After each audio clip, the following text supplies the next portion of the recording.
So we are going to start unit 3 chapter 4 laws of motion. Laws of motion में सबसे पहले हम बात करेंगे फोर्स की, क्योंकि लॉज ऑफ मोशन जो है ये फोर्स के ऊपर ही टिका हुआ है, जो इसका बेस है वो फोर्स ही लेके चलते हैं हम। तो फोर्स एक्चुअली है क्या? फोर्स को हम बोल सकते हैं interaction, interaction between two bodies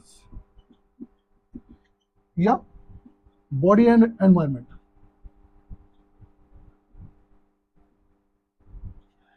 दो बॉडीज के बीच में इंटरेक्शन है, ठीक है, या फिर बॉडी और एनवायरमेंट के बीच में इंटरेक्शन को हम फोर्स बोलते हैं। बेसिकली ये फोर्स है, इसका क्वांटिटेटिव डिस्क्रिप्शन हम लेते हैं। डेफिनेशन अभी मैं बाद में बताऊंगा इसकी एग्जैक्ट डेफिनेशन क्या होगी। तो बेसिकली फोर्स है क्या? फोर्स इज अ पुश और पुल। डेली लाइफ में आप एग्जांपल देखते हो, कोई गाड़ी कहीं स्टक हो जाती है, कहीं फंस जाती है, रुक जाती है, तो उसको हम हाथ से धक्का देके आगे करते हैं, ठीक है। किसी ब्लॉक को आप खींच रहे हो, रोप से उसको बांधा है, रस्सी से बांध के खींच रहे हो, तो जो खींच रहे हैं वो फोर्स, पुल कर रहे हैं, उसको फोर्स है वो भी। और जो ग्राउंड पे वो आ रही है, ग्राउंड से फ्रिक्शन उसके ऊपर लग रहा है, that is also a force. तो बहुत सारे एग्जांपल हैं। बेसिकली जब हम फोर्स को डिफाइन करते हैं तो दो तरह से यहां डिफाइन करते हैं, contact forces and long range forces.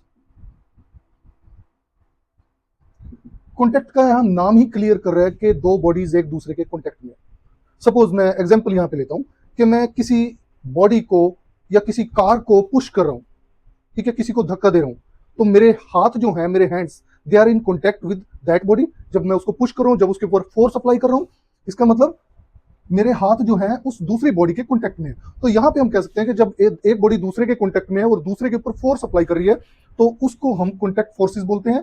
Again contact forces जो है वो पुश और पुल की टर्म में आती है। जैसे मैंने आपको बताया कि कार को किसी को धक्का दे रहे हैं हम, ठीक है, वो पुश कर रहे हैं, या किसी रोप से हम किसी ब्लॉक को खींच रहे हैं। तो जब ब्लॉक को किसी रोप से खींच रहे हैं, एक तो पुल कर रहे हैं, और एक जो वो ग्राउंड के साथ स्लाइड करके आएगी, तो ग्राउंड जो होगा वो उसको ऑपोजिट फोर्स देगा, या फोर्स ऑफ फ्रिक्शन उसके ऊपर ग्राउंड से अप्लाई होगा।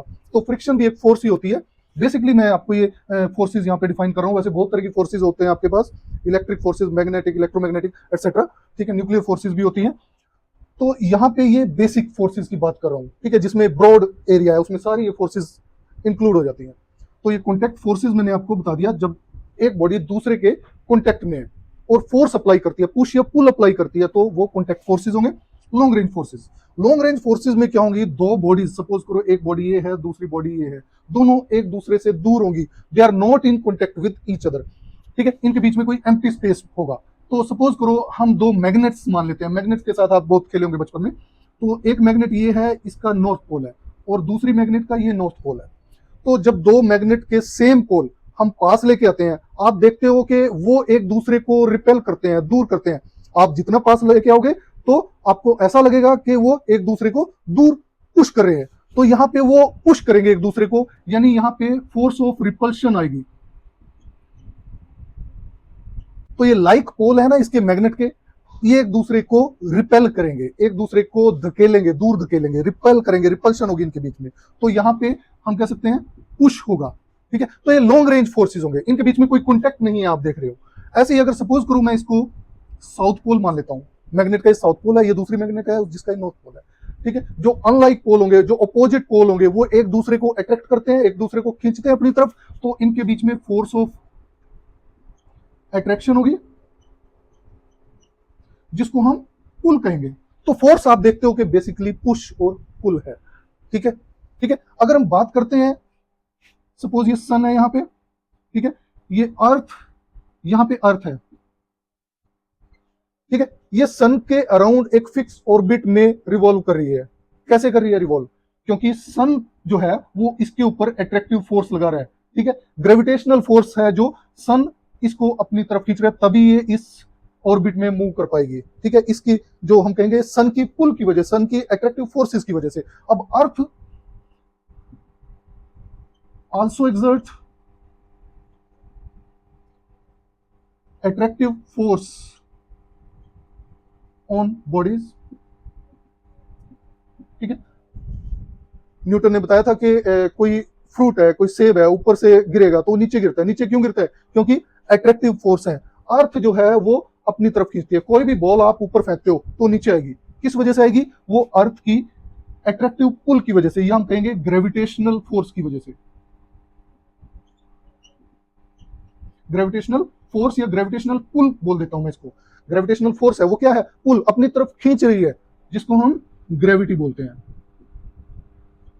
तो ये एग्जांपल दिया मैंने लॉन्ग रेंज फोर्सेस का, ठीक है। यहां पे मैंने आपको बताया कि बेसिकली पुश और पुल ही है, ठीक है। अब हम इसको डिफाइन करेंगे, यहां पे कैसे डिफाइन कैसे करना है फोर्स को। So force is defined as an agent which changes or tends to change the position of rest or uniform motion in a straight line or the direction of motion of body। अब इसको थोड़ा सा हम explain करते हैं। कोई यहां table रखा है, ठीक है, ये टेबल रखा है, ये यहीं रखा रहेगा जब तक इस पर कोई फोर्स हम अप्लाई नहीं करेंगे। ये न्यूटन्स लॉ में भी मैं आपको एक्सप्लेन करूंगा। तो जब इसके ऊपर हमने फोर्स अप्लाई की, यहां से इसको पुश किया, तो इसकी पोजीशन यहां आ जाएगी, शिफ्ट हो जाएगा, ठीक है। Which changes the position of rest, यहां ये रेस्ट में था, ठीक है, तो इसकी पोजीशन चेंज कर दी हमने। यहां टेंड्स टू चेंज का क्या मतलब है, चेंजेस द पोजीशन या tends to change. Tends to change means अगर हम किसी दीवार को धक्का मारते हैं, यहां पे ये सपोज करो दीवार के साथ अटैच है, इसको यहां धक्का दूंगा, तो क्या दीवार पीछे मूव करेगी, नहीं करेगी, ठीक है। ये दीवार पीछे मूव नहीं करेगी। हम किसी बड़ी चीज को, सपोज करो ट्रेन का इंजन है, ठीक है, उस इंजन को अगर अकेला आदमी पुश करेगा तो क्या वो आगे जाएगा, नो। तो ये पीछे क्यों नहीं जाएगा, ये दीवार पीछे क्यों नहीं जाएगी, या इंजन जो है वो पुश क्यों नहीं होगा, क्योंकि इसमें जो है, जो दीवार है या इंजन है, that exerts equal and opposite force on our hands. जब हम इसको पुश करते हैं तो वो क्या एक्सर्ट करेगी, दीवार हमारे हैंड्स पे इक्वल और अपोजिट फोर्स एक्सर्ट करेगी। उसकी वजह से जो पोजीशन होगी वो दीवार की सेम रहेगी, वो शिफ्ट नहीं होगी। तो इसलिए हमने कहा है टेंड्स टू चेंज।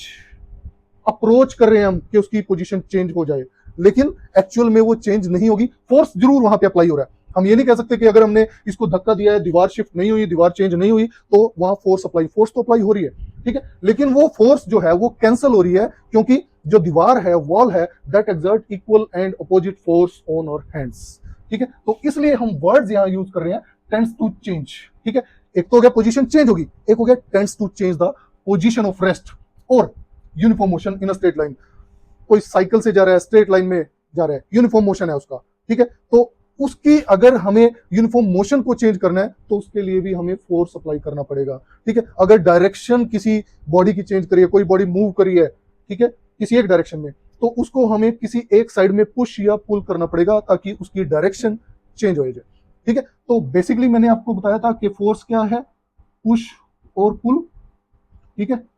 और मेन डेफिनेशन क्या है, force is an agent. Agent means कोई मीडियम, कोई माध्यम है, ठीक है, विच चेंजेस और tends to change. Tends to change का मीनिंग मैंने आपको बता दिया।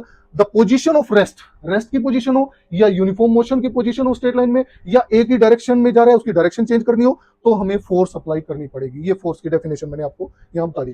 तो ये पुश और पुल जब हम अप्लाई कर रहे हैं तो किसी बॉडी को किसी पर्टिकुलर डायरेक्शन में धकेल रहे हैं या खींच रहे हैं, या उसकी डायरेक्शन चेंज कर रहे हैं पर्टिकुलर डायरेक्शन में, तो फोर्स जो है दैट इज वेक्टर क्वांटिटी। हम किसी बॉडी को पुश कर रहे हैं तो कोई किसी डायरेक्शन में जाएगी वो, ठीक है, इसलिए वो वेक्टर क्वांटिटी है। Force is a vector quantity. तो यहां हमने बताया कि डायरेक्शन है तो वेक्टर क्वांटिटी है। अब इसका मैग्नीट्यूड भी होगा क्योंकि वेक्टर है ये। अब हम फोर्स अप्लाई कर रहे हैं, ठीक है, डायरेक्शन तो मैंने आपको बता दी। नाउ हाउ मच और हाउ हार्ड, कितना उसको पुश करें, ठीक है, या कितना हार्ड उसको, मान लो मैं किसी हथौड़े से किसी चीज को मारता हूं, ठीक है, तो कितना हार्ड उसको मारता है, वो आपको मैग्नीट्यूड देते हैं। तो डायरेक्शन भी होगी, मैग्नीट्यूड भी होगी, तो ये वेक्टर क्वांटिटी होगी। एंड इसकी एसआई यूनिट्स जो होती हैं, एसआई यूनिट्स आर न्यूटन, और कैपिटल एन से हम इसको रिप्रेजेंट करते हैं। तो यहां हम बोल सकते हैं, सपोज करो ये कोई बॉडी है, इसके ऊपर एक फोर्स यहां पे एक्ट हो रही है F1, और दूसरी फोर्स ये F2 एक्ट हो रही है, ठीक है। इन दोनों का रिजल्टेंट यहां कहीं आएगा, ये वेक्टर R होगा, ठीक है। So vector R will be vector F1 plus F2। यानी हम बोल सकते हैं कि दो फोर्सेस साइमल्टेनियसली अगर किसी बॉडी पे एक्ट कर रहे हैं, ठीक है, तो उनका जो रिजल्टेंट होगा that will be F1 plus F2, vector sum of two forces. तो ऐसे ही अगर बहुत सारी फोर्सेस यहां एक्ट कर रही हैं, number of forces are there, तो यहां पे आ जाएगा F1 plus F2 plus F3 plus plus plus Fn। जितनी फोर्सेस एक्ट कर रही हैं उनका वेक्टर सम होगा, और वो उसकी डायरेक्शन की होगी जो ये रिजल्टेंट की डायरेक्शन होगी। So this was introduction to force. Next lecture में हम Newton's laws of motion study करेंगे, first law, second law, third law. Thank you.